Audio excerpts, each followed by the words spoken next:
Welcome to the Arena Decklist podcast. I'm Jerry Thompson. Here with me, as always, is Brian Gottlieb. Still a little under the weather, but getting better, I hear.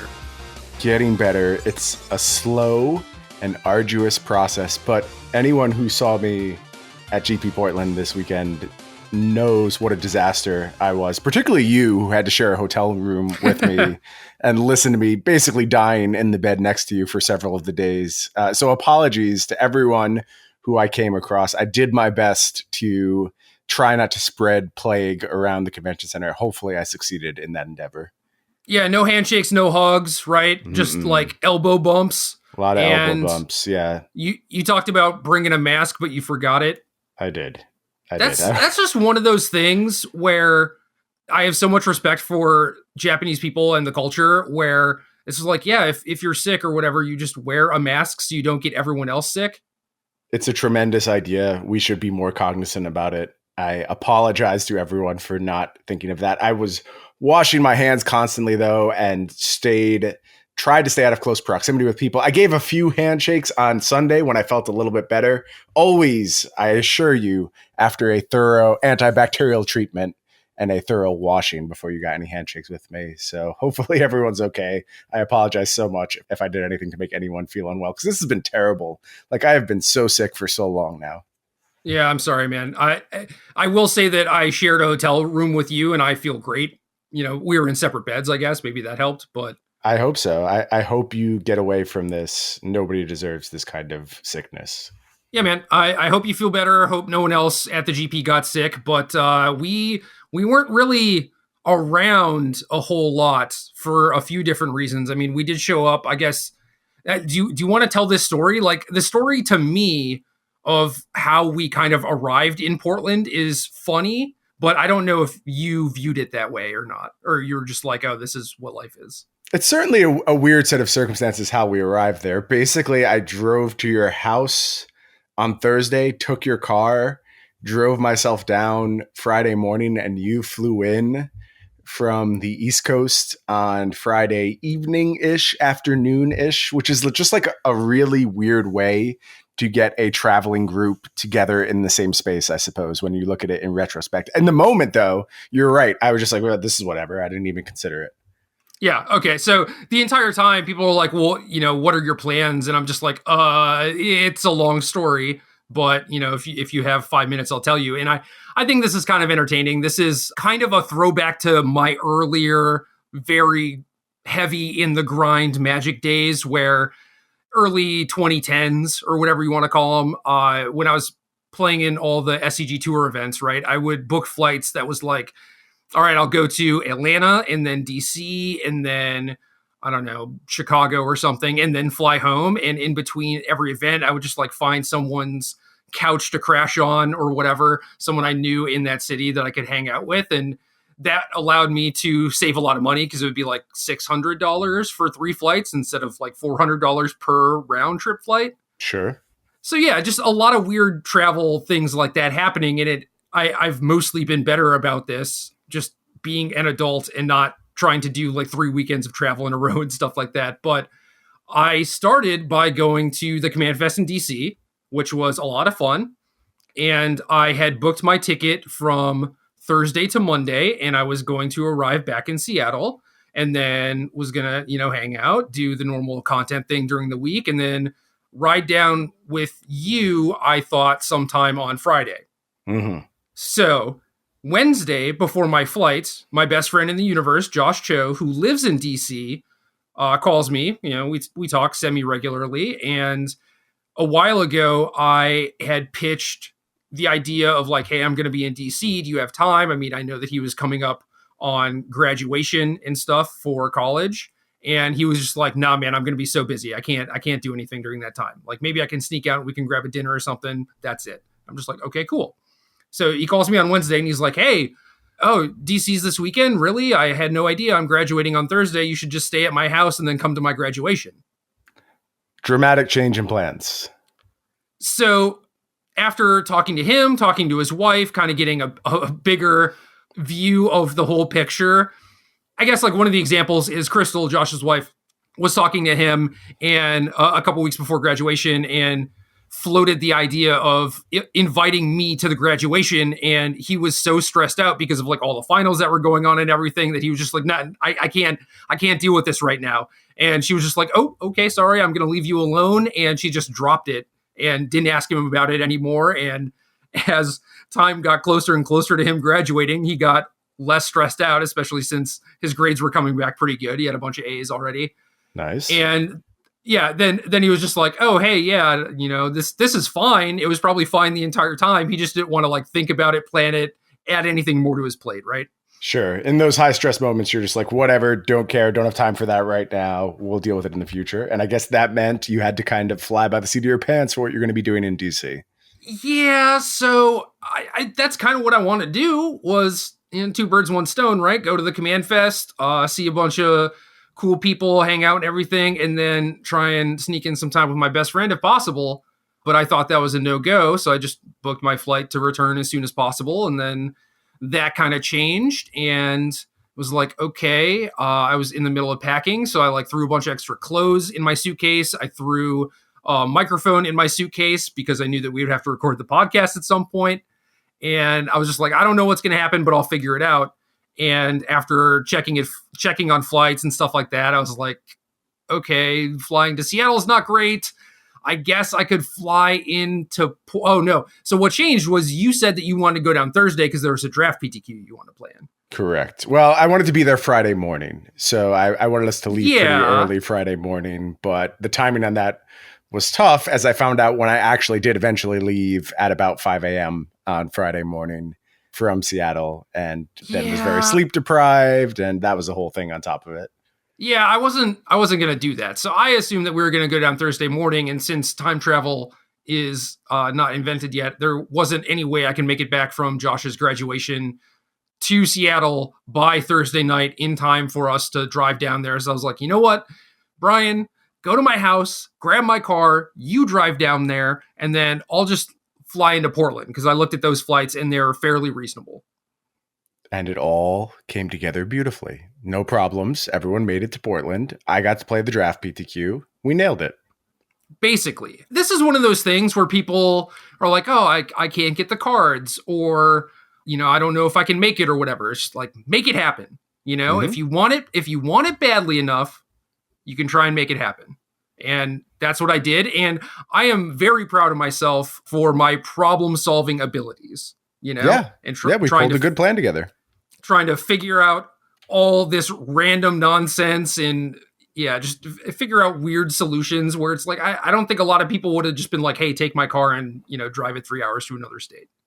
I think it was good problem solving, and I think it got me to something pretty unique, honestly, in Magic's history. I am having a hard time coming up with this ever happening in any other instance. Draft PTQ was a really cool thing to be a part of, and I didn't want to miss it. I know it always surprises people who like only engage with me through this cast and don't know me very well, and often hear my takes on Twitter, which are pretty anti-limited as far as coverage goes.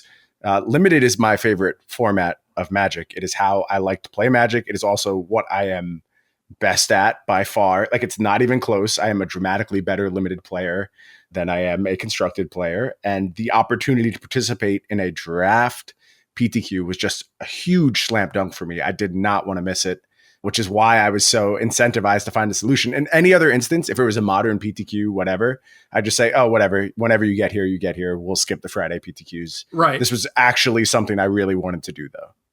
Yeah, and I get that. I mean, it's not something that's super important to me, but I know that it is important to you. Therefore, I care, and I want to not completely decimate all of our plans because, I just don't care about this thing, right? And it makes a lot of sense for Channel to run those, considering that their PTQs are often basically at the number where 6 rounds makes it a very, or like close to even cut, right? It's like if you go undefeated, you will make the top 8.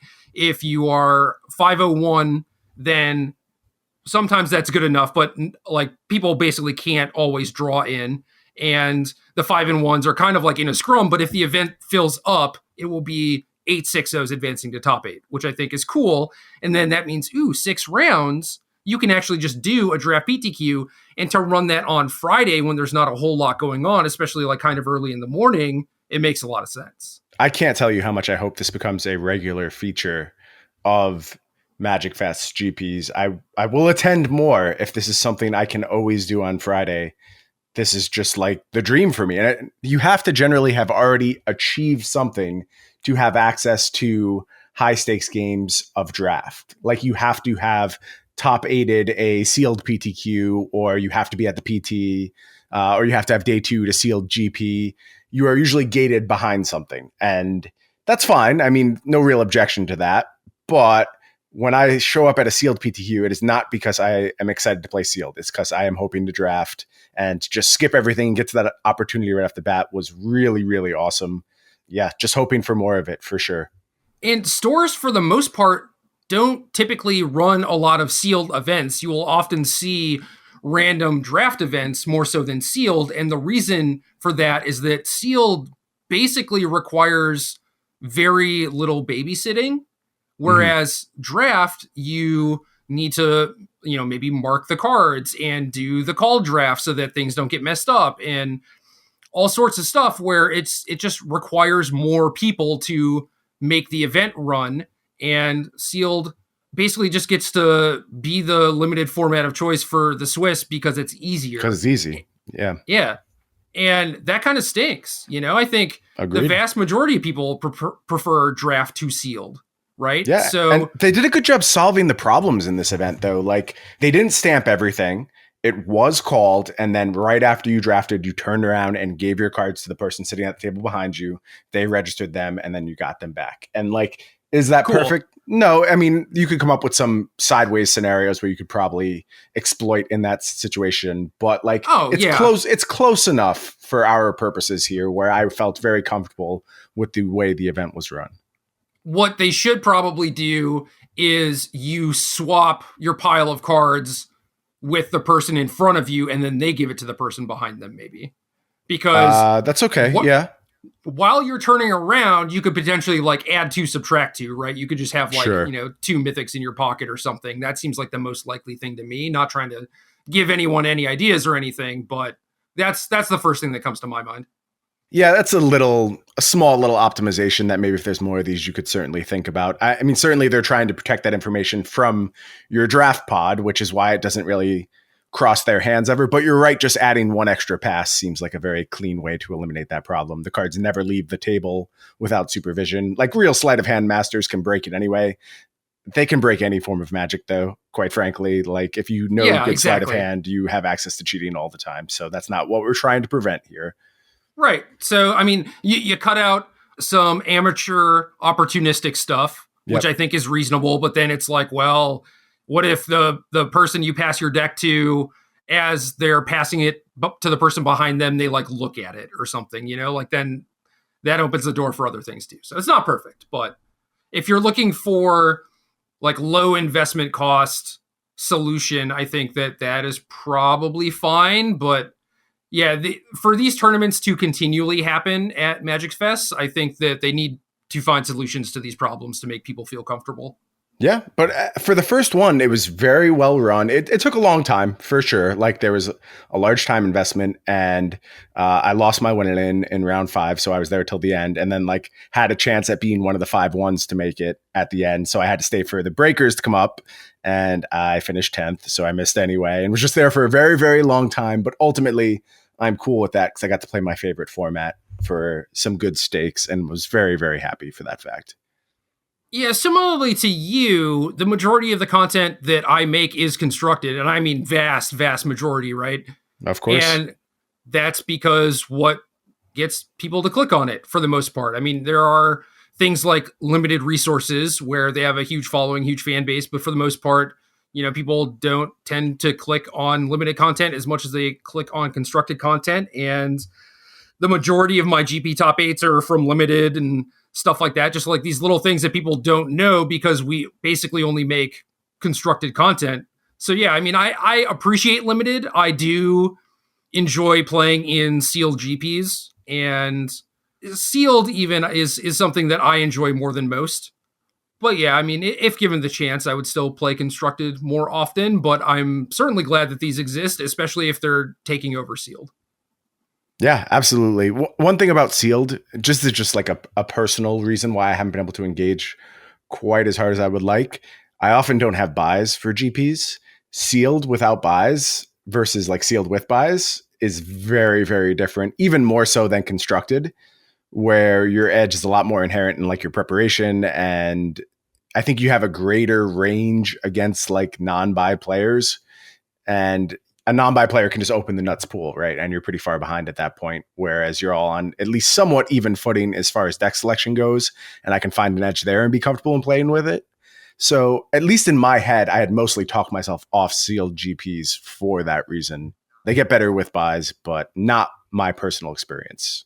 I mean, I could argue against a lot of that, but I don't think that's really necessary. You could. I wouldn't believe you. So you're right. It's not necessary. Let's skip it and move on to something else. Yeah. I mean, no one has buys anymore anyway, right? Or that is true. At least soon. So very soon. Yes. And I am thankful for that. Yeah, but I guess that means no sealed GPs for you unless we actually get to sit down and have the 30-minute discussion as to why you're wrong. No, if we all are on that same playing field, it's fine. When none of us have buys, I'm with it. Let's do it. Oh, okay, cool. All right, I am in favor. All right, so you played the limited PTQ. I got in at like 1 p.m., had to wake up, I don't know, 5:30 a.m. Eastern. So like I woke up basically when I would be going to sleep on the West Coast. Mm-hmm. So I got in, took a nap, and then we hung out a little bit Friday. Saturday was the main event. You won 2 buys as a result of your 10th place finish in the PTQ.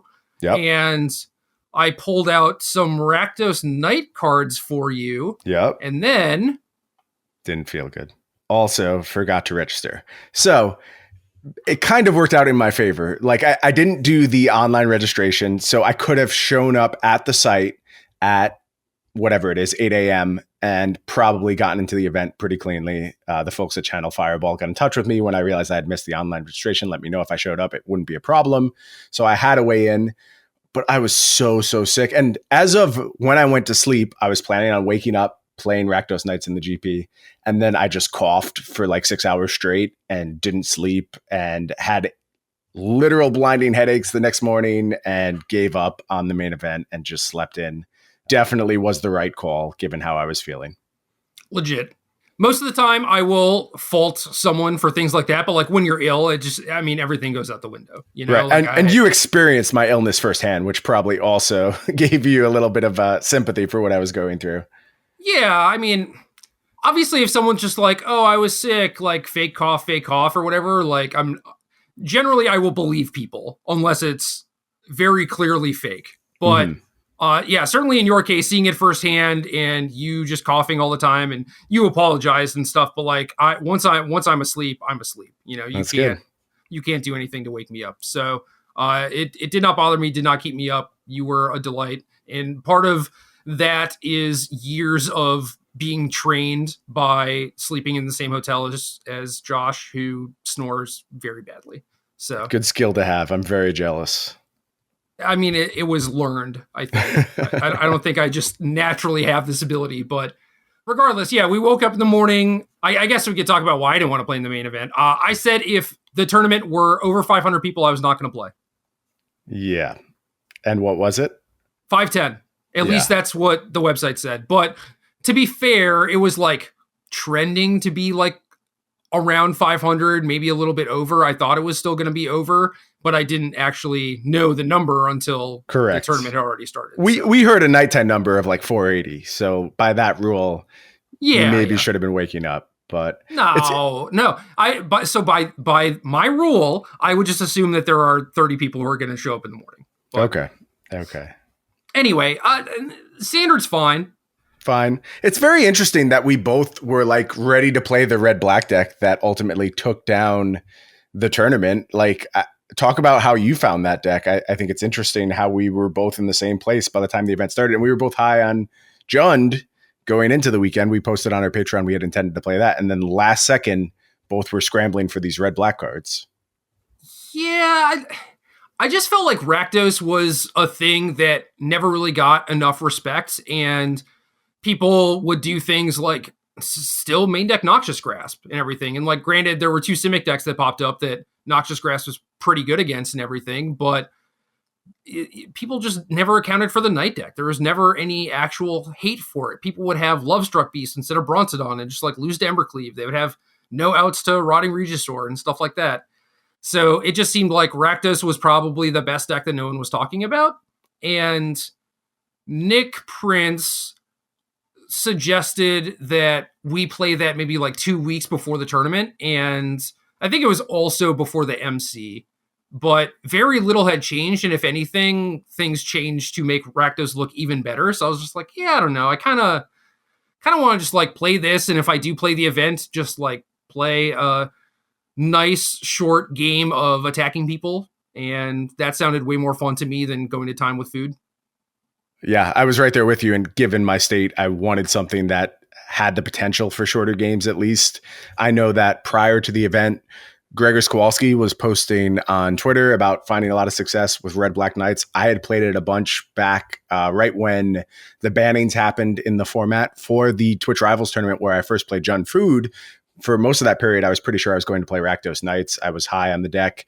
I was speaking with a bunch of people about it on Friday, including Dylan Nolan, if you recognize that name. That's the person who ultimately won the GP with Rakdos Knights. He had been crushing online, mentioned that Seth Manfield was also playing it a bunch online, crushing, and it just seemed like really good results for these Rakdos Knights builds were popping up all over the place, and I was ready to believe in it.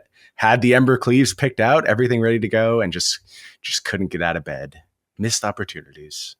Yeah, so you remember when I did the Grixis Knights deck tech on YouTube a while back? I do. So I got that deck list from Nathan Zamora, and he was the first person who was really just like, play 4 Ember Cleaves. And I was like, well, I want to shave one. He was like, no, don't, you're stupid, right? He's just like, it's wrong. Like, the deck is so much better when you have an Embercleave, and if you have an Embercleave, you don't care that you have the second one. And it took me a while to come around to that, but I did, and I would have been very happy to register 4 Embercleaves in the tournament. And Nathan Zamora, not playing Rakdos Knights or anything, but he did top 4 the GP with Teamer Adventures. Yeah, really interesting looking list. And while we're talking about people who top 4'd the GP, I don't want to forget about X-File, Felix Slew. A lot of friends doing very well in this GP, including also Emma Handy, who just missed top 8, lost playing a win-in against Logan Nettles, was playing actually. And Nick also lost a top 8 match. Yeah, just huge friends of the Arena Decklist podcast with tremendous performances all over the place. Was a cool tournament to be around for the final rounds of and really get some good rooting interests going. Yeah, Saturday night I went out with some folks, and one of them was Felix, and we shared a lift back to the convention center, and we're just talking about like him and his life and his approach to Magic and everything. And one of the things that comes up for a lot of people in his position is just like, I haven't qualified yet, and I really want to qualify. What is the best way to go about doing this? And we talked about how it feels good to win with a deck of your own creation or to not play the stock deck. And I have a lot of that experience from my career, where I spent countless tournaments and just like spewed them off by playing random brews that I knew like probably were not going to win the tournament, right? But it's like, I just wanted to like play my thing and hope that I got there, basically. But realistically, if my only goal was to win, it would have been better to narrow my deck selection, spend my time, instead of, trying to break it, just spend it learning the ins and outs of the format and whatever the best deck was and the matchups and everything. And so we kind of just talked about that. And it's just like, my question to him was like, what's more important to you? Do you want to qualify, or do you want to like kind of pave your own way? And his counterpoint was sort of that he rose up by being a deck builder and getting noticed for those sorts of things. And that's certainly the first time I saw him was playing Nimvegas Elemental in Modern and like 5-0ing with it. So he does have a point. But at the end of the day, I still think that it is better to, figure out what your goals are and proceed down that line, and whatever gets you closest to actually achieving that goal and trying to break it every time is kind of counterintuitive to that. That said, Felix did top four of the tournament and is now qualified. So Yeah, I kind of like the Felix approach. I'm going to be honest with you. Like, I don't think you have to go as far as breaking things wide open, but like there is a foundation that in some sense Felix was leveraging. It's like a green black deck based around Vivian. And he had felt that his experience with the format had led him to some unorthodox conclusions that he believed in, but like there was still some foundational work that had been done. It wasn't like he threw everything out. It's that he identified power points of certain decks and was like, okay, you could also go in this direction. And I would also point out someone like Chris Kavartek, who also did the same thing throughout this entire season. He was playing Simic Food. He was playing Green Black, but his list always looked different because he had put in the reps to make solid conclusions. And I don't think he made those changes because he said, I have to play something different. He made those changes because he said, this is an approach I believe in. And there's a thin line between making those changes so you have changes and you can say, look at how smart I am, look what I did, and making the changes that are actually correct in a situation. And you have to be real honest with yourself, and you have to understand which of those you are doing and back away when you're making changes just for the sake of changes. I don't think that was the case with Felix's deck. I think he had some real strong conclusions and came up with a really nice deck for the tournament. I mostly agree with that. I do agree that it is a fine line, and you pointed to someone like Chris, but realistically, a lot of what Chris did was take an established archetype and tune it, right? Sure. And possibly lean a little bit more into a proactive stance. But his tuning was like 10 to 15 cards different. It's not like it's a small difference. It is a dramatic difference in tuning. Whereas like when I think of your tuning process, I expect you to find like the 3 best possible cards for the flex slot. You know what I'm saying? I mean, yeah, but it varies, Sure. So in Chris's instance, right, it's like, okay, I have determined that I want Questing Beast to fight Golos, and that a more aggressive plan is better in the mirror. You can't just slot in Questing Beast and hope that accomplishes that. You also need like Brazen Borrower or whatever. And then you cut Hydroid Crisis because it doesn't make a lot of sense with your game plan and everything. Like, those changes make sense, but fundamentally, he's still just like, well, Gilded Goose Oko is the best thing to be doing, right? So I'm going to do that, and didn't really stray away from like the power of the format. And Felix did a little bit. Chris kind of like makes up for it too, where his stuff is more proactive. So he's going to get more free game wins when his opponents stumble and stuff like that. Whereas Felix's deck is like trying to play these long, grindy games. And, you and I have had this discussion that, I still want to make a piece of content on this that is longer and further explores this, but like talk about what has caused you to lose matches in 2019. A general desire to play around everything is how I would term it.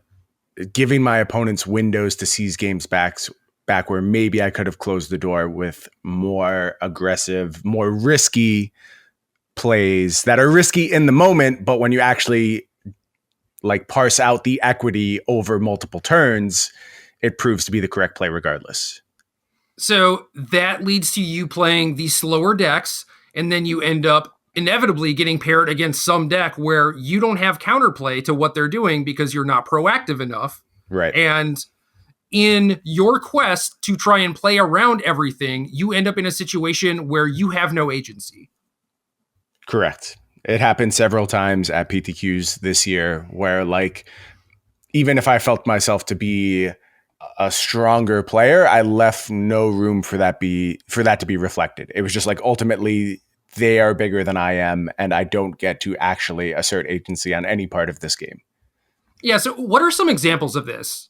Because it was Golos against like some weird combo deck or whatever, right? Yeah, the most pronounced one I ran into this year that immediately springs to mind was Golos Field against Grixis Fires, like Bolus-based Grixis Fires. And there was just no meaningful way for me to close the game. And like, certainly I could have built my deck probably like 3 cards different and left But it's myself not some on your agency. radar. But it's not on my radar, and you can't put everything on your radar. So unless you're broadly building to that scenario, you are leaving yourself some holes in your game. Or if you go the Kvartek route and you just lean more aggressive, right? You're never going to be in those spots where you find that if your deck does your thing and their deck does their thing, they just have you come dominated. out bigger. Right.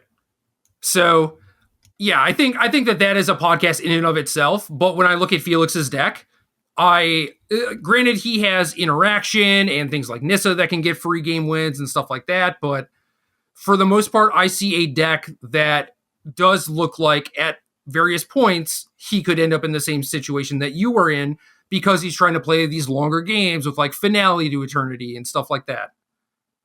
I think Questing Beast covers a lot of those holes, so I would push the combination of Questing Beast, Nissa, Vivian can cover a lot of those holes. Like you can find aggression and produce aggression almost out of nowhere a lot of the times. I will give you that is not what his deck is optimized to do. Right. But the fact that the window is still there is a very, very important piece of his strategy. And in those scenarios where someone's just like, okay, I'm going to take 30 turns of this game and eventually nothing you do matters, Felix gets to say, oh, wait, but here's Questing Beast and here's Vivian making it bigger. And now it does matter. Right. So he does have outs, but I'm saying for just the majority of his game plan, right, is to like play longer games or try and play longer games. Sure. I mean, I don't think you can discount longer games as like fundamentally flawed. There is a situation where it is correct to play longer games, but your point very much stands with several of the decks I have chosen.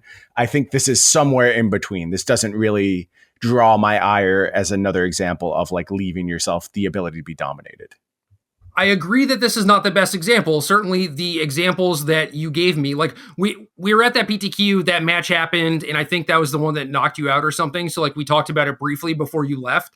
Yep. And then what we talked about was a thing that you thought about later. And then you were just like, oh, I thought about this tournament where this happened and this tournament where this happened. It was like, yeah, basically all of my losses this year have been a result of like this same phenomenon occurring. Right. Right. So those are better examples for sure. But I am merely stating that when you do show up to a tournament with a deck that is, fundamentally a homebrew, you do likely have problems like this that are not necessarily things that are on your mind already. Sure. So for you, if you look at each tournament individually, it's like, oh yeah, I just played against this deck that I couldn't beat and I lost. If you were Kvartek, he's just not really in those positions. He's not putting himself in those positions. Yep, you get to steal some percentage of that game. And like to that effect, I played the modern PTQ this weekend and played Eldrazi-tron, and like I played bad matchups, lost to bad matchups, but I was in them. And like if I have the play as opposed to the draw, I might just steal those bad matchups because you just have these proactive plans. So yeah. You do powerful things. And even if you're up against a bad matchup, it's like, okay, let's mull the 4, find Eldrazi Temple and Thought-Knot Seer and just give him the beatdown. And like Kvartek has that same opportunity, and granted Felix's deck does too. So I don't want to rag on Felix or his deck choice. I am just saying that is one of the risks that comes with building your own deck, is that it is not as nuanced and finely tuned as the things that are proven and successful, because the proven and successful decks are very good at things that are not even recognizable on the surface. Sure. So you are correct. It's a fine line. You should definitely walk it. If you think you have strategy or game plan or a few card choices that improve your deck across the board from the stock list that everyone else is playing, yeah, obviously do that. I encourage innovation, 100%. But it does come with risks. Yeah, 100%. We've all felt it. We've all had the wrong deck for a tournament. We've all been there. You just have to know when to shoot your shot. So in Felix's case, it's like, how long do you plan on doing this magic thing? What are your end goals? And I mean, he's in his infancy as far as a magic career is concerned. He is very bright, very smart, very talented, hardworking, like clearly gets it, right? Sky's the limit if he wants to put the time and effort in. Mm-hmm. Agreed. But for me, where I see parallels of myself in him, it's very easy for me to just be like, yo, don't do this, because I look back on my career, all the opportunities I've squandered by playing bad decks, and for however good my resume is, it could very easily be twice as good had I not been being an idiot and making those stupid choices. Yeah. So it all depends on what you want, you know? That's it. One of the things about us becoming elder statesmen of the game, I always try and think back to not being an elder statesman of the game and people giving me this advice and how I just had to live it for myself before I would ever actually internalize it. So I don't bear anyone any like ill will for just being like, nah, I'm going to do this. And because I was there, I get it. Like sometimes you just got to get it out of your system. It's funny to look back on it now, very advanced in our careers.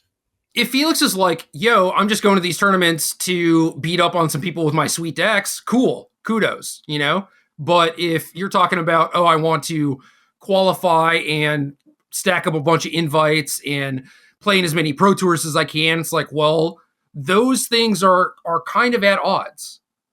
So you just have to be very self-aware, very upfront with what your actual goals are and how you're going to try and achieve them.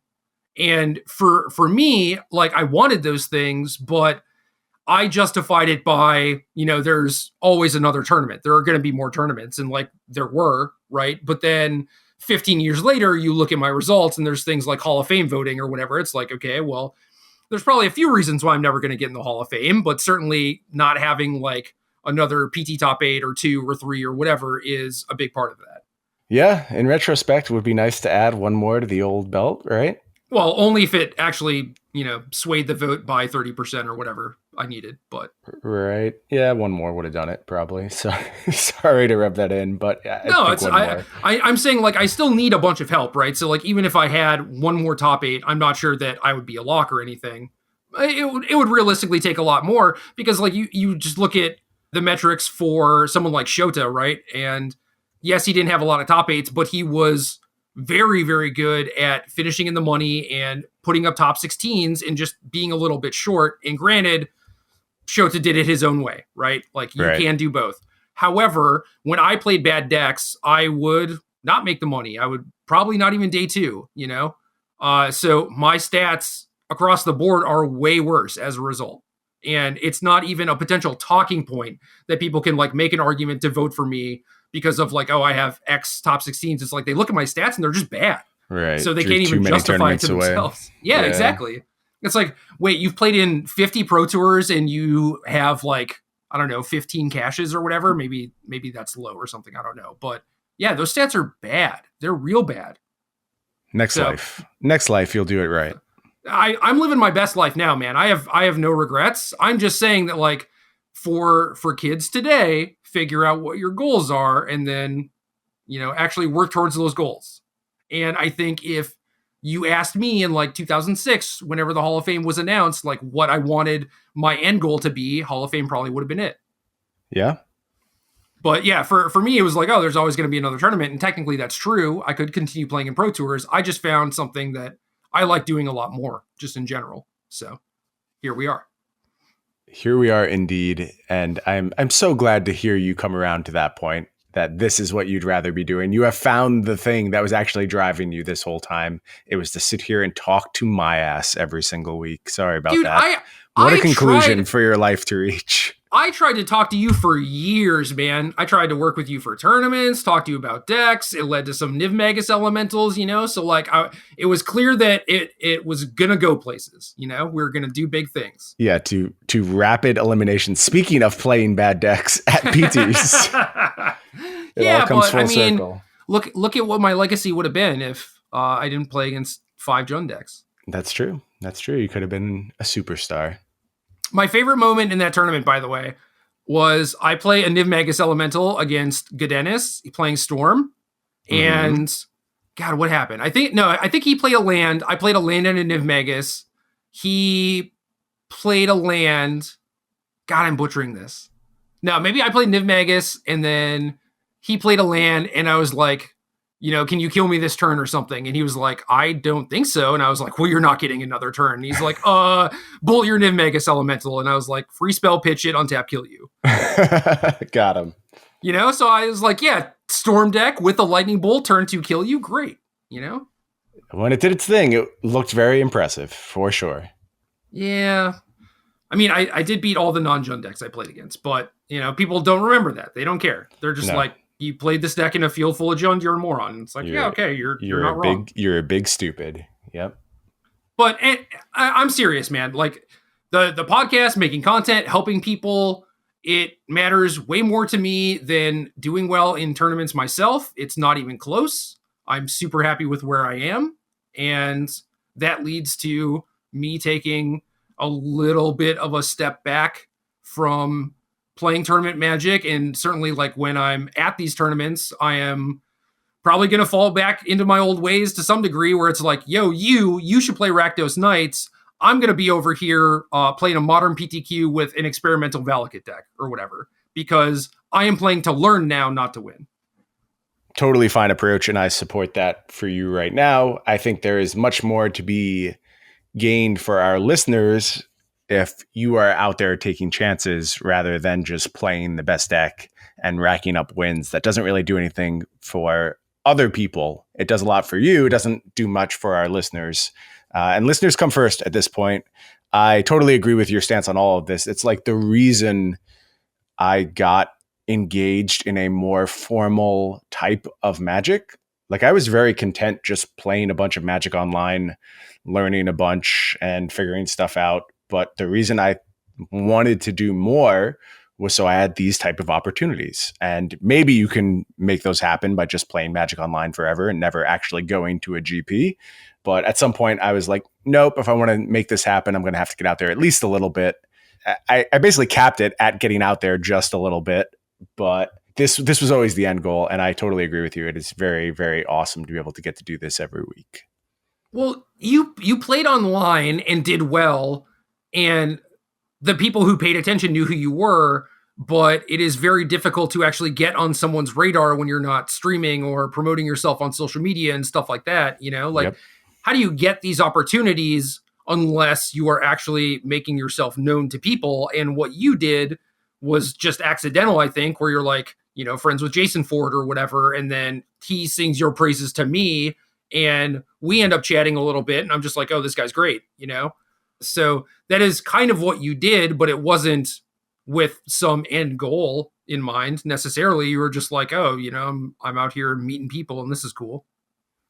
Right. No, so my end goal was this, and the steps of actually even like going out and meeting Jason Ford to like take the first step down that path is getting myself out of my house basically to go play GPs and like getting involved in the community. So granted, it's not like it was a clear set out path.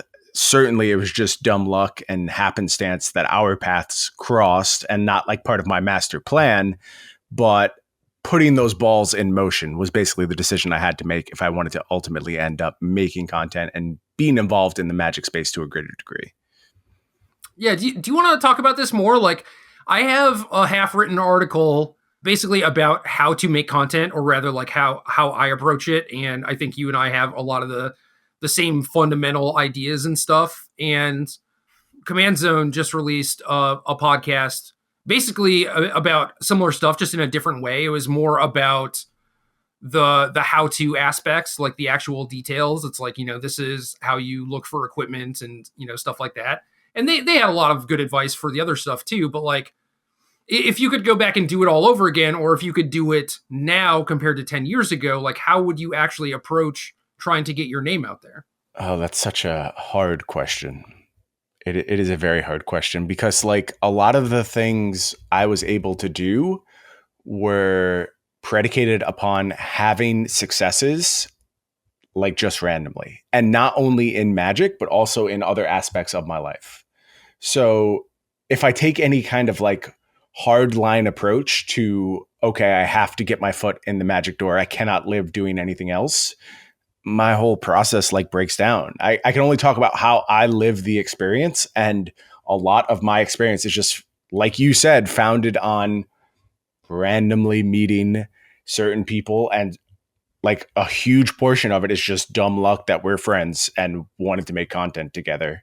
And that certainly could have broke a million different ways. So it's hard for me to like try and create the playbook on how you get your first shots, because for me it's just dumb luck. I have thoughts now about like people coming up, and like now that I'm embedded in the scene, I do see, you know, who we want to work with and who we try to help further their platforms. And there are a lot of common trends there, but it's very hard for me to like rewrite my own history because it is predicated on luck to such a large degree. Yeah, but what if it's not you, right? What if it's, you know, someone in a different situation? Maybe it's just too far from what you know to be able to speak on it. No, I mean, I think it's just like get your stuff out there, like do things. That's it. If this is what you want to do, start doing it and do it as much as you can and as much as you love doing it and as much as it fits within like the other things you have to prioritize in your life. But like, it shouldn't feel like work if this is what you love. You should just be out there like on Twitter talking to people. Like one of the clearest examples I can think of is when we were talking to Yeoman going back like years ago and just being like, you should do this 50 deck challenge. And Yeoman steps up, knocks it out of the park, inspires tons and tons of people with his deck lists, and kind of gets the ball rolling in a lot of ways just by being willing to put in a bunch of work and to just a little bit like scream into the void. Like I'm sure doing that first little bit of content when you're not sure if anyone is going to listen. And I did that before. I wrote for very small websites before I wrote for SCG, just randomly email an editor and say, hey, can I write something for your site? And they said yes. And I did it with no expectation of getting paid. Not to say that that's correct. Like you certainly get value from your work. If you are, you know, in a position to create value from it, do it. Don't get paid in exposure, please. Yeah, do not accept that as payment. It's not a valid thing. You certainly have a right to be compensated, but like I did it. So I'm not going to bash anyone who chooses to do it. I understand that sometimes you just need eyeballs on your stuff. It sucks that people can take advantage of that, but like try and get something out of the deal is what I'll say. Like there are other values you can get besides just exposure, right? Like if you're getting really good insight from someone you respect on your writing process, or you're getting editing from someone, like all those things do matter, but just like pure exposure, that's not a way to get paid. Agreed. Like how many people do you currently follow on Twitter that are people that maybe you haven't met in real life or that don't have a pro tour pedigree? I mean, there's definitely just a bunch who I've come across from years and years of Twitter adoption. Like I was there pretty early on in the platform's life, and there's a lot of people I know, but my follow number is very, very low. And I often feel bad about it because there's a lot of people I really like who I don't follow, but I also am a very habitual Twitter user, and I expect my feed to look a certain way and have certain things. And when a bunch of other stuff shows up, it kind of freaks me out. And then I unfollow those people quickly. So my number is very low, but there are a lot of people with just no pedigree, just like people who I think I often see contributing something interesting, and I want to know what they're up to. Yeah.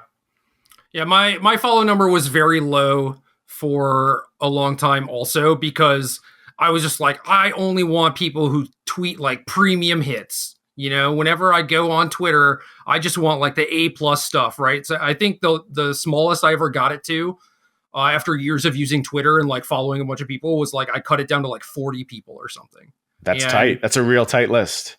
Yeah, and I don't even want to claim that like that list was accurate for like what I was seeking out, you know, but realistically, I don't think that's a great way to use a platform, especially something like Twitter, where now a lot of conversations are happening and like you don't even get to see it at all if you're not following people who are in the same space. And yeah, it's like, you know, people are making shit posts and stuff like that, but it's like, whatever, I can deal with some of that. Like you get to keep scrolling, you know? So as long as it's not the entirety of your feed, I think you're good. And it has allowed me to get to know people a little bit better and find people who I'm like, oh, this person like actually knows their stuff and is someone who I would like to work with in the future and things like that. So like, I think my life has basically improved since I started following more people and wasn't trying to make Twitter something it wasn't, Okay. basically. But yeah, basically what I'm getting at is that, like, yeah, if you are out there contributing and like talking to people, and I don't mean just like making a point to respond to every single tweet you see or whatever, but certainly like when you have thoughts and you have an opinion and it's well thought out and you actually believe in it, feel Yep. free to share it and have that discussion. Don't just Yep. like, say something to yourself and then move on, right? Like I think Brian and I probably do that way too much, actually. I will say that I take everyone who tweets at me. I take their opinion seriously. There's nobody I discount. Same. Even if I've never heard of you, if I have no idea who you are, if you are sharing information with me, I give you equal footing to anyone else on the planet, and I'm willing to consider your input just holistically. Like it is what it is. Let's see what there is to this person's theory. No, that's true. I don't know that everyone does that, but a lot of people do. No, that's fair. That's a good point too, where obviously you have to look at it from the point of view of the person that you're tweeting at and trying to interact with, because I don't know. So I have 45,000 followers on Twitter or something like that, and that's over the course of a decade, so I don't imagine all of them are active users or anything. But for someone with larger accounts, it's like I can't even imagine how you use Twitter, right? Like I try and respond to every single person that tweets at me with a question or is trying to engage in discussion and stuff like that. But with double the amount of followers or triple, quad, whatever, I can't imagine having the time to do all that stuff. So certainly be cognizant of that. But like for smaller people, basically anyone with, less followers than me, I think you can expect that they're at least going to like read your thing. And yeah, Brian and I have the experience of like, we don't even read it and just automatically denounce you. It's like we do read it, we do give thought to it. Maybe we don't have time to respond to it or whatever, but like it is a good way to actually just engage with people. I think anytime you're talking at them specifically and your point is valid and it's clear that you are saying smart stuff and like trying to engage in thoughtful discussion and stuff like that, like people want to be a part of that, right? So like they'll respond to you, and if your interaction is pleasant, they'll remember you also. Right. So Right.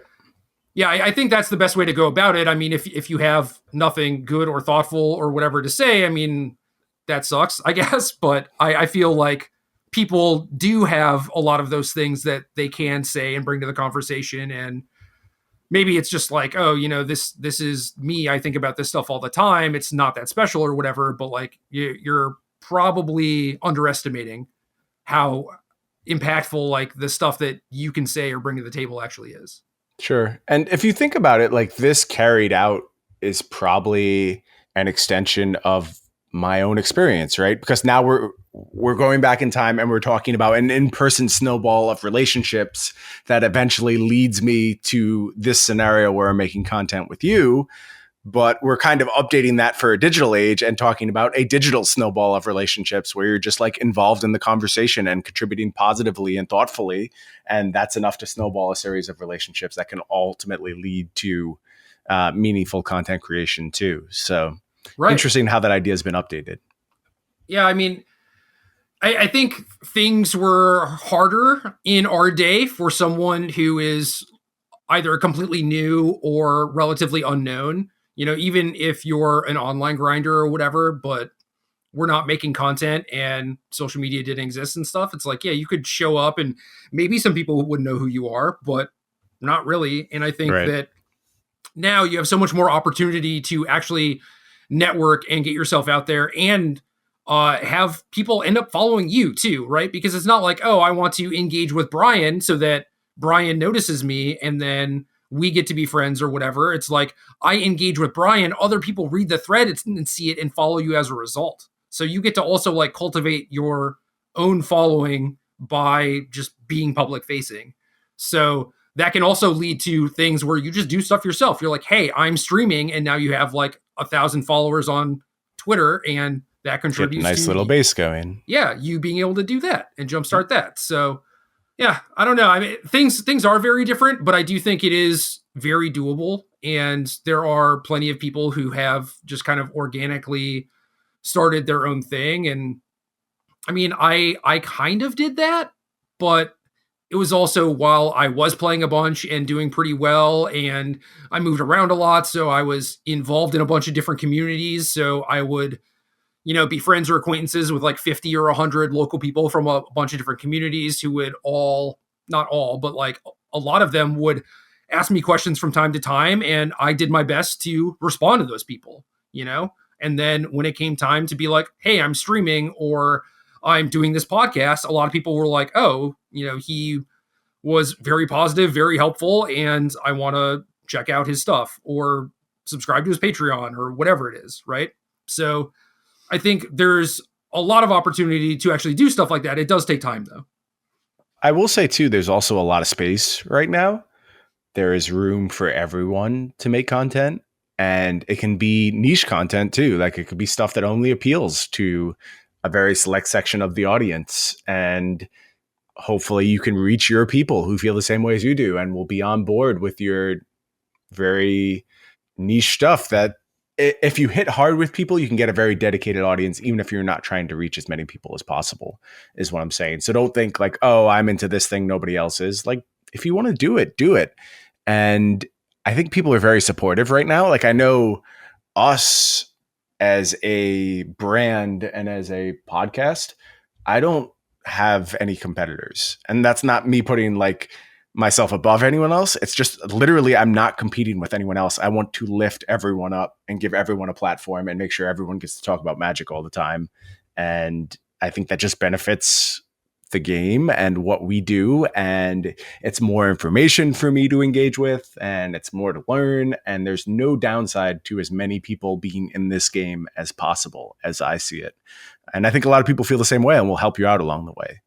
You know how I get to keep track of what's going on in the Magic community and just like know all the things and know what people are working on and know what all the technology is and then share that with people? Like basically cut through all the crap and be like, all right, here are the 3 things that I learned this week. A lot of it is from consuming other people's content. So yes, like I want more content out there. Absolutely. Yep. Yeah. It just benefits all of us.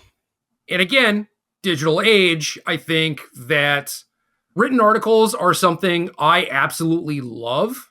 And I spend a lot of time on my phone, but a lot of it is spent actually just like reading things from like Medium or news sites or Magic content or whatever, and just like learning about things. And it's probably because I grew up with just reading things, but I can also like read while my friends are having a conversation next to me rather than like having to get headphones to listen to a video or whatever. Like it's just enough of an inconvenience for me that I haven't really fully made the switch into video and streaming and things like that. But I think that written is kind of on the low. Like if you're really good at it, people are going to consume it, but it has to be very good in order for people to actually care. And things that are good information in a very small amount of time, like if you are doing like stream clips or short-ish YouTube videos, or I mean, the ultimate thing is just a sideboarding guide with no words. Think about what gets the most traction on Magic Social, aside from like, the random drama stuff, right? It is sideboarding guides, straight up. Mm-hmm. Picture of your deck, a picture of a word pad that has your sideboarding guide on it. Boom, done. Enjoy your 200 retweets and 600 likes. Easy. Especially if it's a popular deck, right? Something that there hasn't been a lot of content on. Like, you can literally just do that. You could pick up a deck, play it for 2 days, 3 days, however long it takes, maybe longer, whatever, and learn the intricacies. Be like, there is a hole in the market that no one else has filled yet. Here is my dredge sideboarding guide or whatever. And people love it. Absolutely love it. Even if they're not using it themselves, they still get to learn very quickly. And like people just like to share things to then have people share the thing that they shared, right? Sure. And whenever I retweet a sideboarding guide because I know that my followers will like to see it. That's it. You post a good sideboarding guide, I'm going to retweet it to 45,000 people. Yeah, it's a straightforward path forward, but I think I want to see more people working in that space and putting useful information out there. And I'm sure we will see that as time goes on.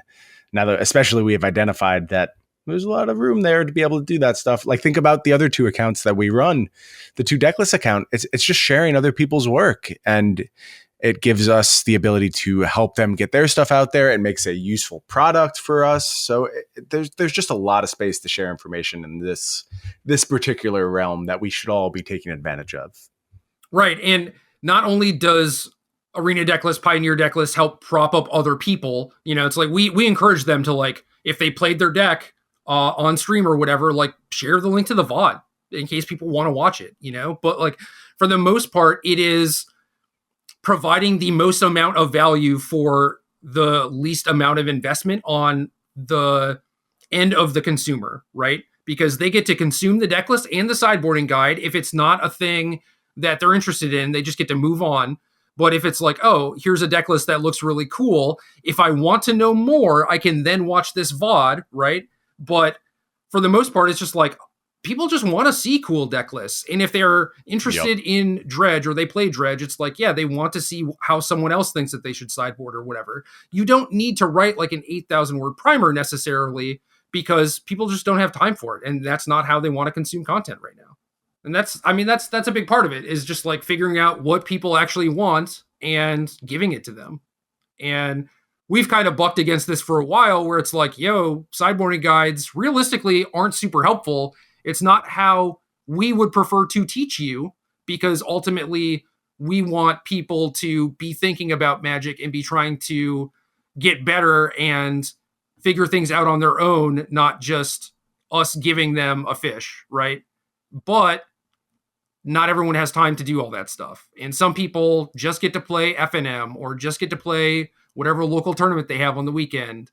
And some people also just like want to show up to a tournament every once in a while and feel semi-competent, right? And having the sideboarding guide allows you to do that. So now we're actually making sideboarding guides and like putting them out there and trying to figure out what is a deck that there isn't a lot of content on, so that we can provide something for people that want it but otherwise can't have it because no one has made content on it yet, So we are trying to provide as much value to people as we possibly can. That's why we focus on whatever the PTQs, the GPs are, because that's what most of our audience is engaging in, is stuff like that. So it is the best way that we can help our audience, is doing stuff that is relevant to them and giving them things that they want to see. The end.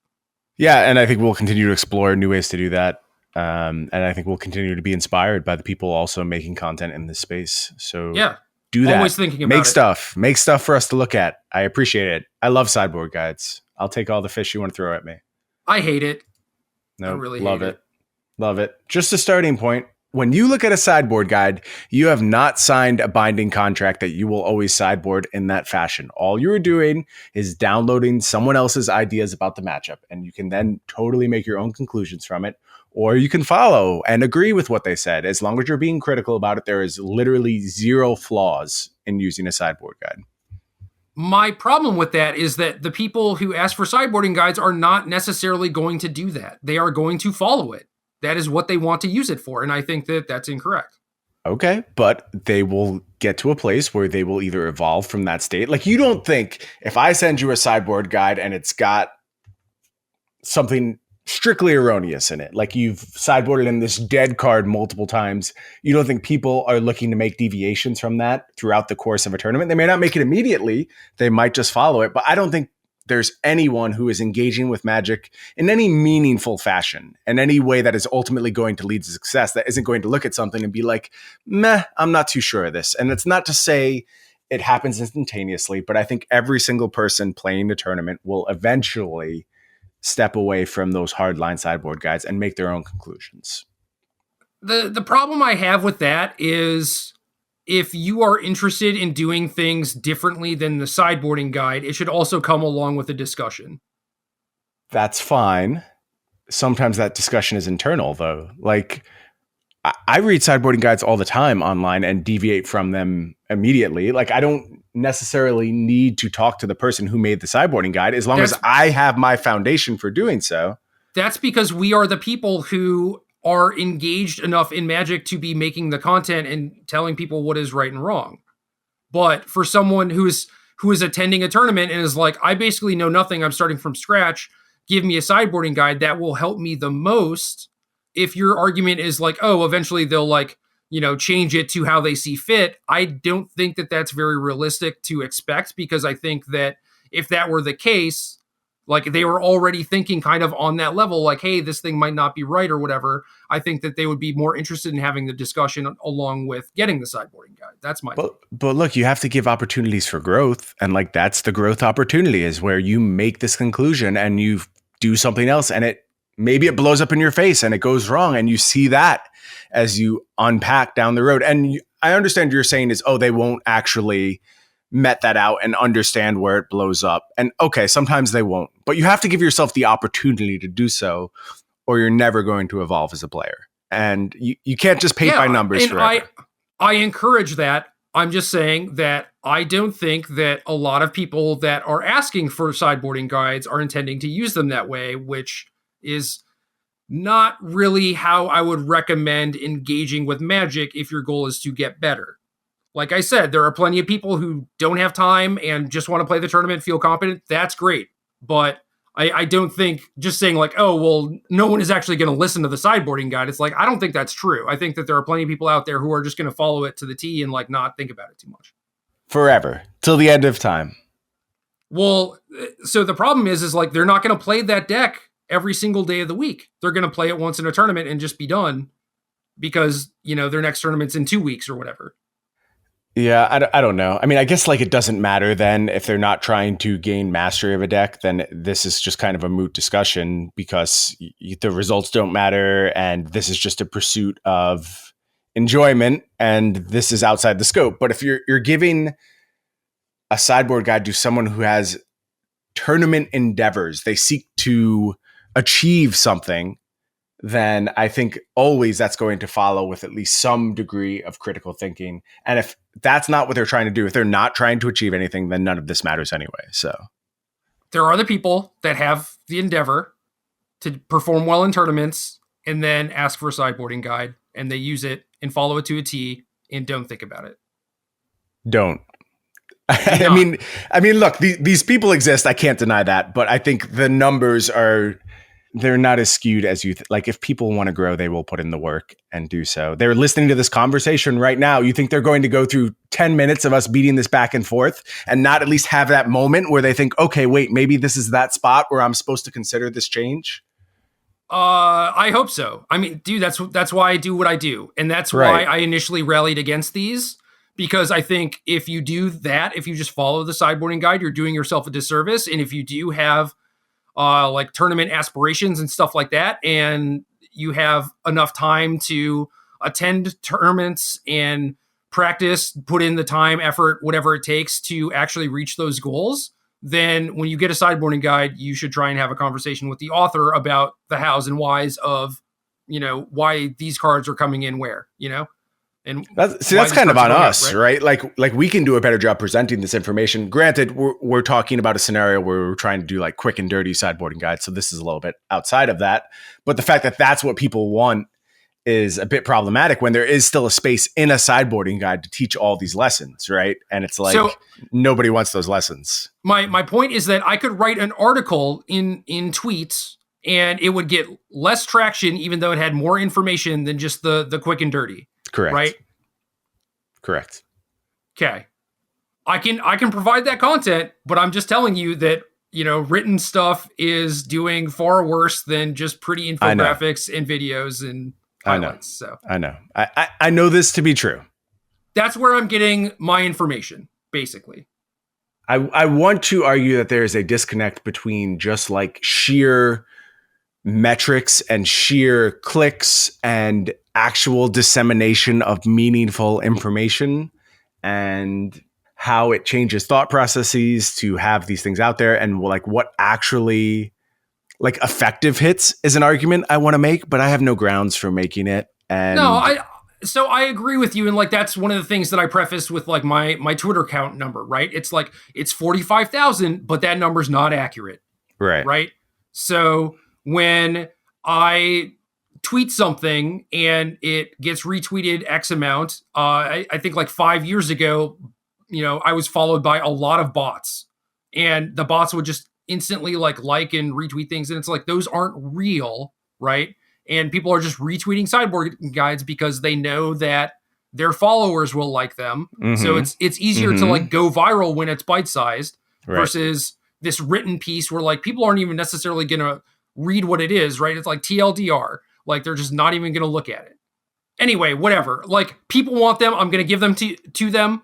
I do think that they are helpful to some degree, especially in the context that you're saying, but they do kind of make me feel bad if the way that people interact with them are saying like they want to get qualified for a bunch of pro tours and then they just take the sideboard and guide and run with it. It's not conducive to actually hitting your goals. I have faith that that's not who we are speaking to presently. Our listeners are all better than that. Thank you, listeners, for being the best listeners. No, I agree. Our listeners are great. Our Discord is especially great. And I hope that that's the case, but we have a lot of listeners and I don't want to say not a ton of people because we have a literal ton of people in our Discord, but there's a big gap there. There's like a 90% gap basically. So yep. There's a lot of people out there interacting with sideboarding guides in these ways. I believe it. And it makes me feel bad. If you want to change, come to the Discord. We'll all talk about sideboarding guides there. Well, I hope we have the constructive discussion. I love that stuff. It's good. It's great. Yeah. Agreed. Anyway, there are a few other things I want to talk about. How are you feeling? How are you feeling with your illness? How do I sound? That's the question. You sound delightful, man. You sound great as always. Okay. As long as you can't hear the horror going on behind my sinus cavity, then I am willing to continue to keep talking right now. Cool. I think a lot of these things are connected, which is kind of why I want to drag the show on. And I did kind of want to have like a 2019 year in review sort of feel to this, but like organized play and as far as like people's goals and what they are trying to accomplish, things are different now. And I don't want to talk too much about, certain things being worse or certain things being better. I just want to talk about how things are and how that interacts with people's goals. And I see a lot of people talking about like, things are worse. And like, certainly we're part of that. Right. But realistically, the last few weeks, like the last month, the things that I've heard are just that PTQs are very, very small. You know what that means? Easy queues. Easy to qualify. Yeah. So if there's something that's like undervalued or whatever, right? Like say Renin 6 is like $1,000 card and booster packs are $3. Eventually you're just going to open up enough packs to make the price of Renin 6 come down. Yep. And it seems like right now OP is kind of in a lull for a lot of different reasons. Like the season's not good. Standard's not been good. Changes are confusing and whatever. I get why people are not playing, but if you care about qualifying, this is the chance. I've just heard so many stories of like 12-player PTQs and 20-player PTQs, and GP OKC was 300. Like I normally would not consider playing in a GP main event, especially because I had like 1 buy or 0 buys and 9 rounds is a lot, and I got plenty of excuses, right? But if it was super small, if it was like as small as OKC, like I'm in there, like a tournament where I could top 8 at like X and 3, I am in. You and I were having a conversation with I'm not going to name him, a Magic Hall of Famer this weekend about how maybe for the first time in Magic's history, GPs are net positive EV if you're a really good Magic player. Right. It just might be worth playing. The stories of people going 6-0 and like locking up cash even though they might not day 2, stuff like that. Yeah. It's absurd. That's wild. That's what we all clamored for a long time. So there's 2 paths you could take. And as you mentioned, you could be like, oh, OP's in a lull right now. Everything's disastrous. Or you could be like, wow, maybe it's actually time to play GPs again as just tournaments which provide some amount of value to me. And it's tough. Certainly the circumstances still have to be right. The travel has to be right. It is hard to pull positive EV out of a GP unless all those things line up. But where they do, there's a really good case for playing in main events right now. And it's also a really good time to qualify for your first Pro Tour. If it's something you wanted to do for a long time, the odds are very good in these smaller field PTQs. And maybe it's a nice time to double down on that commitment. If you are one of those people, of which there are many, of which I included myself for a period, who's just like, I just want to see a Pro Tour. I just want to go. I want to play against these people I followed for years. I want to know what the deal is. And that's something I have to check off my bucket list. This is a really good time to double down on that goal. Yeah, I agree. And it might not be fun because maybe your friends aren't going, or maybe you don't like the format or whatever, but hey, what's your goal? You know, do you want to get there? Or do you only want to get there when the conditions are to your liking? You know, like you're playing a deck that you designed yourself, or all of your friends are there to see you and watch it happen, or you know, maybe if there's only coverage of the tournament because that's important to you, you know, your family can watch you win the GP or whatever. Cool. Those things do matter and they should stay important to you. But at the end of the day, if your goal is to qualify, I think it's good right now. And I certainly don't expect, you know, 20,000 people to listen to this podcast and then go out and immediately register for PTQs, because then it makes it less good, right? There's certainly a point in which it is no longer like super profitable to play GP main events, or the PTQ numbers will go back up and everything. But like right now, right this second, if you are the only one that changes your behavior and you're the 13th person in that PTQ, it's great for you. Obviously, there's a line where that breaks the other way. Yeah. One of the interesting things about OP is that it kind of doesn't matter. I know that's a weird thing to say for someone who cares as much about OP as I do and who is tweeting about it all the time. But ultimately, your personal level of engagement will always dictate your experiences with Magic. Like how you choose to commit and the rules you set around your engagement and what you're trying to achieve are going to shape your experiences more than anything that's going on behind the scenes. So if this is a point in time where what OP is offering actually lines up pretty good with your personal goals, don't worry about all the stuff that's going on behind the scenes, and don't worry about the negativity and nonsense. Just commit in the way that works for you. And I think you'll be rewarded by it.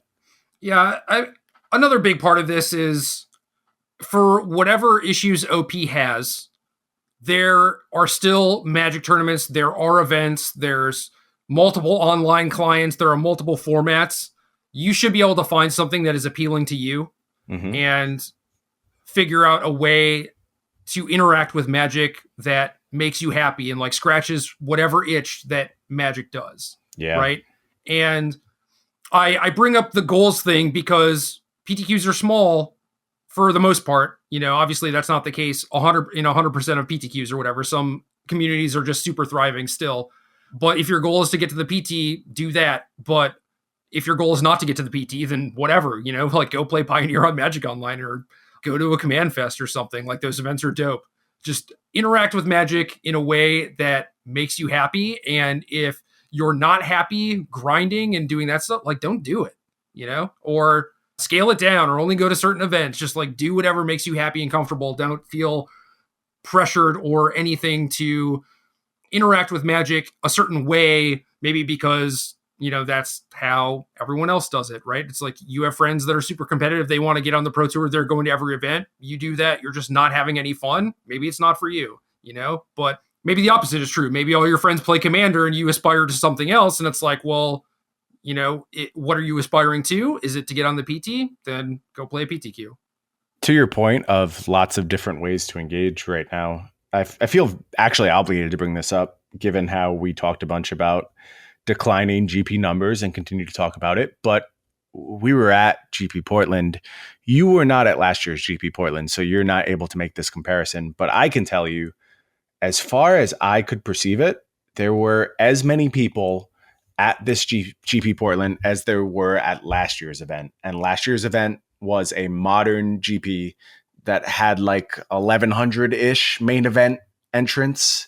So the main event is about 600 people smaller, about half the size, but you walk into the hall and it's just as packed. And it's people engaging with Magic the way they want to. They're doing mystery drafts. They're doing the command zone. They're doing the modern PTQs. They're grinding side events.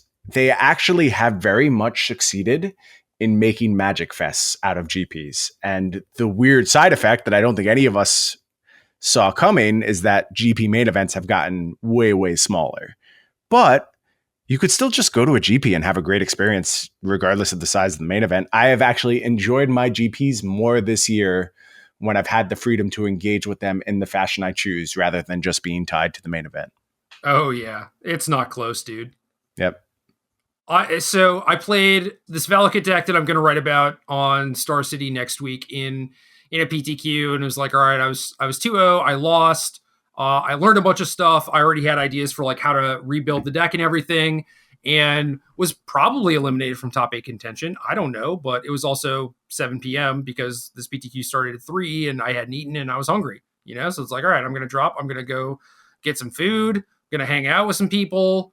Just wander over to like the other side of the hall. I see hundreds of people just jamming mystery booster drafts. They ran out of mystery boosters, Brian. Mm-hmm.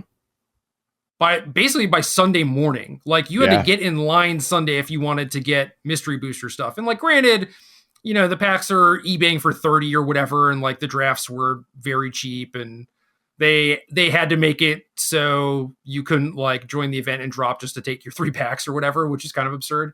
Right. So it had that going on, but like it seemed like the vast majority of people were just playing with them and enjoying it. I think so. Yeah, I think people just enjoy it. Granted, it has a lot of value, but a lot of that value is wrapped up in how much people have enjoyed that format. Yeah. So that just speaks to doing whatever is good for you.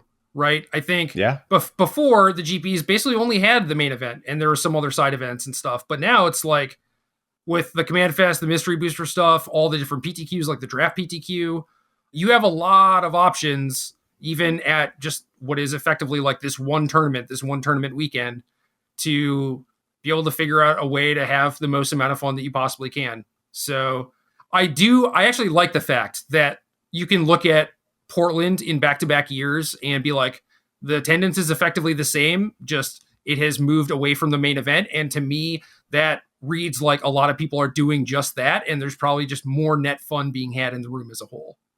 Yeah, I'm getting that vibe, and I don't want to sound like I've done a 180 on my opinions of OP. Like there's still stuff to be sorted out 100%, but there's upside with the downside. There's no reason to be strictly doom and gloom about it.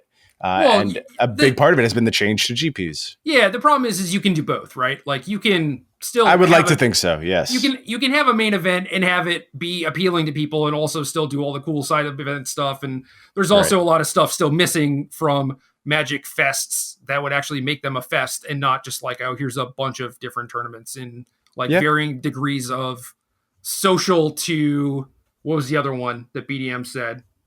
Social and aspiring, I think, instead of like casual competitive. Yep. Which I think is a much better label to place on things, Agreed. Like, I like that. There are certainly competitive folks at Command Fest. It's no joke, people were like sharking side events with their like turn 3 kill combo decks and just swimming in prize pool tickets, and they were very pleased with themselves. Oh, right? It's like that. I didn't realize that was going on. Not all of it, but like there are those people, right? So it's like, Commanders is a casual format. It's like, no, it's a social format, right? The people who spend like hours, building their decks and engaging with people and like going on EDH Rec and looking at what other people are doing and like tuning their decks, like looking through Scryfall to find like maybe a card that they missed or whatever. It's like, there's no way in hell you can call that person a casual Magic player. It's just not true. Right. A lot of different ways to play, and they are serving a very large portion of the community, which I obviously love to see. But it's like, I don't know, there's like panels and showcases and stuff like that they could be doing that would be sweet. But kind of similarly to like the sealed versus draft PTQ thing, it's like one is a lot easier to do, or at least not do. Yeah, we still hope for more improvement as time goes on. Yeah, no, absolutely. I mean, things are trending up in some degrees, down in others, but it's a learning process, I suppose. Yeah, man, that was it. I wanted to talk about OP a little bit and not drag on the negatives of it, and just kind of look at this year as, the way things have shifted and how my role has basically like fully shifted to content creator, and how it's basically just made me very happy, and I love what I'm doing. And I don't know, maybe I blew it by not doing this sooner. I have no idea, but I'm very happy with where I am, and I expect more of that to happen in the coming years and stuff. And yeah, if I accidentally qualify, maybe I'll go to a PT or whatever, but I'm not really focused on that. I'd rather see other people get there instead of me. I'm glad you have found a place where your participation in Magic is only bringing you happiness. I think that's what everyone's highest endeavor should be, is like find a way to make this give you the maximum happiness it has to offer you. Well, competing was fun. It's still like, it is fun to me. It's just not the most net fun that I could possibly have. I just found a thing I like doing better, and that's it. I also think there's a difference between fun and happiness. And I have always felt that way. Yeah. Those are probably bad terms. I mean, making content is far more rewarding on a daily basis, weekly basis, monthly basis for me than like, winning a pro tour in 2016, 2017 or whatever. And then it's fleeting. It's gone. Right. It's like, I don't get to win a pro tour every day, but I do get to help people and engage with people every day. I think that's a great way to look at it. So yeah, we have a question. We do have a question. This week's question comes from Craigsy, is how I am choosing to read this name. Kreigzy. And Craigsy has a sweet, short, simple question. And I think it flows very well with what we've been discussing all cast long, kind of a potpourri-ish cast as we cover a bunch of different topics we've just been wanting to talk about. This is another one we've been wanting to talk about. Craigsy wants to know, what's the AD game plan for 2020? Yes. Gerry, would you like to answer this question? Yeah, that was my answer. Game plan. Yes, that's all you have for me? Just like, oh yeah, what are y'all going to do in 2020? Yes, that's we are. Probably a good way of putting it. Knowing all the stuff that we presently have in the works. And I feel like, maybe this is just in my own head, I feel like in some ways I have withdrawn a bit lately. Part of that has been being sick. Part of that has been working really hard on a bunch of stuff behind the scenes as we tried to put together something special for this brand in 2020. There's a lot of stuff, but I don't think we can tell them about it now. Like, are there any kind of hints we can give right now towards what we're working on? It sucks because we have to wait a couple more months until things are finalized, right? And right.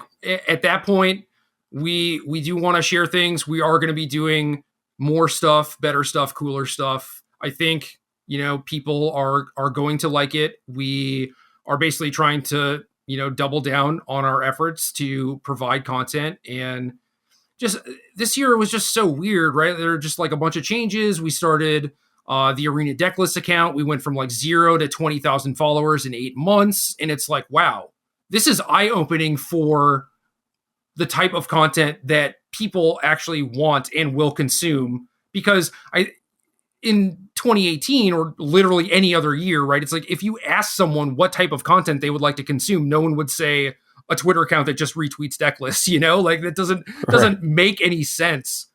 But yeah, it has informed a lot. Well, not a lot, but like some of my decision making as far as like how to proceed, and like, the things that I thought I knew were probably not entirely accurate and stuff. So like we're trying to go outside of the box, think about more stuff. And then Pioneer happened, and we got to start up that Twitter account, and it made me very sad and also very happy that we were like not the first ones to market on that, which is hilarious, right? Yeah, we found something special with the idea. Sure. Yeah. And I mean, I copied that from a person who does it in Hearthstone, Yep. Weird times. Magic content is changing. We have to change with it. And that's not to say that we're like overhauling or changing what we do. The stuff that exists now is going to stay. Yeah. It's more. That's more, the way I would sum up 2020. More. More, not different. And Like Brian said, dude, I feel the same way as you, and I feel like really bad for it, like just being withdrawn and like feeling withdrawn because I haven't been focusing on all of the normal stuff like I have been, just like being active in the Discord and like seeing what people are saying and stuff like that. It's like I have not had a ton of time to do those sorts of things because I was working on a bunch of stuff just like you were, and then some of it kind of got greenlit, some of it fell through the cracks, and as a result of that, I'm like, sort of beat up about the stuff that fell through, but also just kind of exhausted and realized that I was sort of working myself to death. So maybe I should stop doing that. But yeah, more is coming. Thing that I can say is that we are very, very soft locked into just doing a second podcast per week. Ooh, we're saying that right now. I'm going to say it. Okay. We've been doing 5 a month, or sometimes 6 a month, depending on what month it is, right? Like we're doing an extra one per month. And I think that this is a good step forward. This is the thing that we can do. Hopefully there are obviously some hurdles, but we're trying to work on them, figure them out and everything. And that's what I want to do. I just want to make 2 podcasts a week in 2020 and obviously all the other stuff too. But like, if we can do that every single week, I'll be really happy. And then we get to have something that's like only arena centric and then only modern / pioneer centric. Well, we have given away one of the things that we have been working very hard on. Certainly in 2020, you can expect this to happen. I would just say it's a done deal at this point. It's going to happen within the first few months of the year for sure. March, probably. Yeah, I think March is about the target we're looking at now. So that is just one piece of the many, many things we have been working on. And I think there's one more thing I want to talk about right now. And it's not something we often talk about here. Money is something I want to talk about. That's a weird topic to bring up. I was wondering if you were going to go with like, I just kind of like dropped a bombshell or whatever. Right. No, I'm going a different direction. I'm not putting the secrets out there. I want to talk about money for a second. One of the reasons we're able to do the things we love, I mean, I shouldn't even say one of the reasons. The only reason we're able to do the things we love so much that we talk about this entire episode. It is literally the only reason. Yeah, it is. The support of the people who are our Patreon supporters, who are people who just work really hard to give good word of mouth to this podcast. It's all of you, all the people listening right now. You are very much the reason we are able to do this. And I will share with you, we don't take that lightly at all. And maybe you look over on our Patreon, you see our Patreon is always growing, and you think Brian and Gerry are rolling in it, they're crushing it. Basically, all the growth we have had for a very, very long time, we've reinvested in the podcast. And what that means is we've upgraded stuff behind the scenes. We have spent a bunch of money on swag for our patrons and other opportunities that allow us to grow the brand. It's not lining our pockets right now. So this is just me saying to you that if you are thinking about supporting the Arena Decklist podcast and helping us in our goals to expand in 2020, the first step of which you just heard about, a second podcast every week, Patreon support means the world to us. It does so much for us. It lets us do all of this. And you can rest assured that the vast majority of your contribution is just going to making more and more Magic content. This is what we love to do. This is what we're here for. We want to be here talking with y'all every week, making these great new projects come to fruition. And this is our once a year beg off. We don't do this very often. I'm going to close 2019 with our begging session as we say, make that Patreon support happen. It means the world to us. We try to do the best we can with every dollar you send our way to make the best Magic content. I hope we succeeded in 2019. We're going to succeed even more in 2020. I promise you that. We're going to crush it in 2020. And I mean, if we don't do everything as good as I want it to, at the very least, that'll be a learning experience for 2021 because we're not going anywhere. But basically everything you said is true. I mean, I feel like I don't appreciate the patrons enough. Like you can't. Yeah, basically. It's just not possible. I feel like I can't do enough. And there have also just like been some things where like the rewards get shipped out late and stuff like that, and it sucks. I hate it because they are the reason that we are here. It is kind of like the least that we can do is like actually do the things that we promise to do and everything. And yeah, basically I just hope that we can do better. We can always learn and try harder and everything. And that is certainly what we're going to be trying to do in 2020. And obviously, like, suggestions are always welcome. I mean, I just spent half the podcast talking about how a lot of the content that we normally made was not as effective as other stuff that we could have been doing. And like, granted, that's not necessarily something someone could have told us, but like, even if people just wanted to see sideboarding guides and wanted to make a case for it, it's like, maybe that could have happened earlier. I'm trying to put together like a repository of them, basically, especially for the non-rotating formats like Modern and Eternal, where like things don't change all that often, so that like when you actually do sub to the Patreon, you get like this wealth of knowledge that you can draw from. And maybe someday those sideboarding guides will come with words too. We'll see. Yeah, we haven't talked too much about those sideboarding guides up until now, just because they don't feel done yet. But that is something else that we've worked hard for our patrons to get a little bit more value added. That's up over on our website, arenadecklists.gg. They are coming together. And that's also something else that 2020 will have more of a focus on. You can rest assured that that sideboard guide section of the website will be getting filled out for sure. Yeah, I think there's like 20 of them now, and a lot of it has been outdated with like bands and formats moving and stuff like that. But I want to stay on top of that as much as possible, because I do think that it is it's not free for me to do them, but it is kind of free for me to do them for like decks that I have been working on and are very good. Sure. But yeah, like it's tough. If someone's like, hey, give me an Urza sideboarding guide, it's like, well, I haven't played with that archetype, like it's going to take some time to actually play the games with the deck, learn everything, and then type that up and everything. But like, there are also some people who have contributed sideboarding guides to the website and everything. And it's like, I want to seek out those people more if you are like an expert on your archetype and everything, and actually, pay people to get some work out there and everything. Like, it is important to me that we provide the most value that we possibly can. And I think that this is one way to do it. And I want to do more of things like that, not just weekly content on the day-to-day, but more evergreen type of stuff that you can look back on, years from now. Or if someone is new getting into Magic and want to know where they can go to like catch up on things. I want it to be us.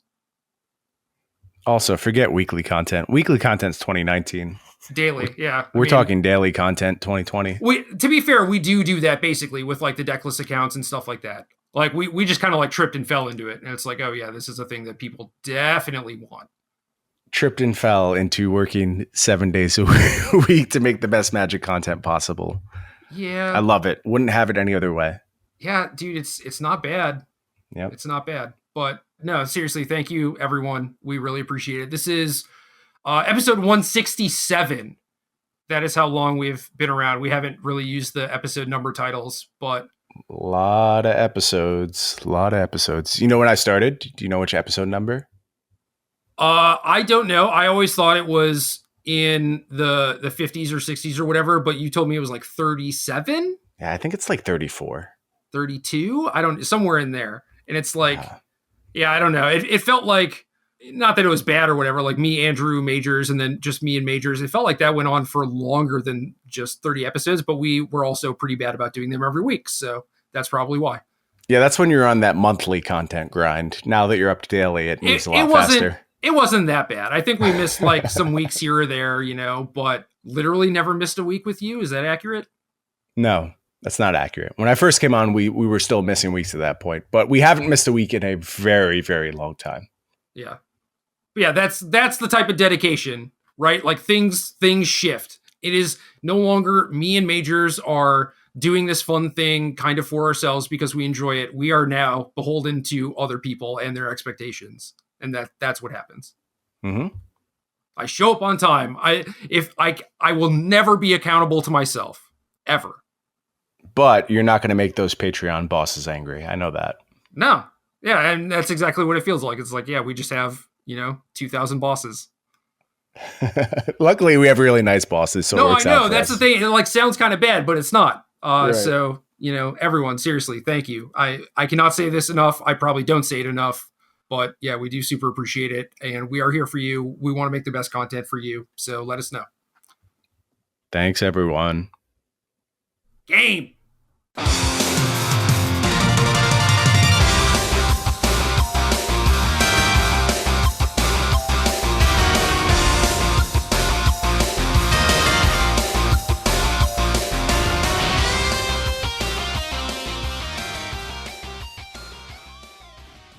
Good luck.